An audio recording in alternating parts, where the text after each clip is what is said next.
ఒక మాట చెప్తున్నా, మనమే చాలా మాటలు చెప్తున్నాం, అయోధ్యలో రాముడి గుడి కడతాం అని బాగా అంటాం. ఈ ఒక్క అయోధ్యలో ఒక రాముడి గుడి కాదు, ఇంకా 2 గుళ్ళు మనం కట్టాలి. దాదాపు ఆ మొగులుకి ఏమంటారు తెలుగులో, నిజాంకైనా ఇంకా ముందు కొంతమంది ఉండే మొగుల్ సామ్రాజు. దాదాపు ఎన్ని లక్షలు మన గుడి పొలబెట్టినారు తెలుసా, చెప్పలేం మనం. చాలా మంచి మంచి గుళ్ళు పొలబెట్టినారు. కానీ అన్ని గుళ్ళు మాకు వద్దు, మాకు 3 గుళ్ళు కావాలి.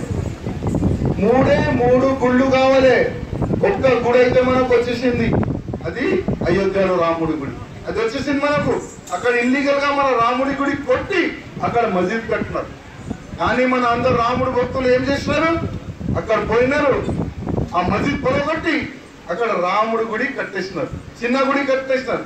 కానీ వచ్చే సమయంలో అంటే 2019 వరకు అక్కడ చాలా పెద్ద ఎత్తున గుడి పని స్టార్ట్ అవుతుంది.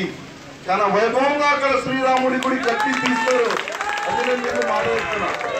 అదేవిధంగా మీడియా వితరణలకి, అంటే మీడియా వాళ్ళకి ఒక మాట చెప్తున్నా, ఇది మీరు రాసుకోండి. ఒక్కటి మసీద్ పొలగొడితే ఇవాళ ఇంత పరేషాన్ అవుతున్నారు వీళ్ళు కొంతమంది. ఇంకా 2 మసీద్లు మనం పొలగొట్టాలి.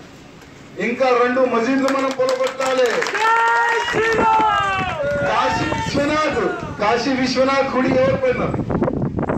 ఎవరన్నా కాశీ విశ్వనాథ్? అక్కడ మన జ్యోతిలింగం ఉంది.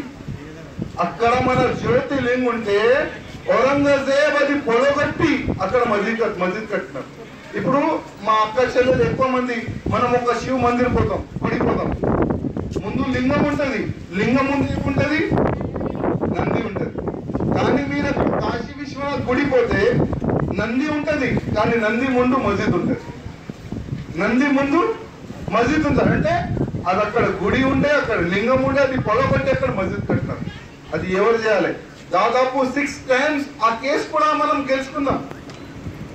సుప్రీం కోర్టు నుంచి ఆ కేసు కూడా మనం గెలుచుకున్నాం. ఇప్పుడు నెక్స్ట్ టార్గెట్ అదే, కాశీ విశ్వనాథ్ గుడి మనం చాలా వైభవంగా కట్టడానికి అది కూడా ప్లాన్ స్టార్ట్ అయిపోయింది. అదేవిధంగా శ్రీకృష్ణ జన్మభూమి ఎవరు పోయినారు? మథుర ఎవరైనా పోయినారా? మీరు పోయినారు అంటే మీరు మొత్తం గుడి తిరిగినారు. అక్కడేముంది, శ్రీకృష్ణ భగవాన్ ఎక్కడ పుట్టిండు? ఒక జైల్లో. ఆ జైలు ఏం చేసినారు? దాదాపు 80% ఆ జైలు పొలగొట్టి అక్కడ కూడా మసీద్ కొట్టేసినారు.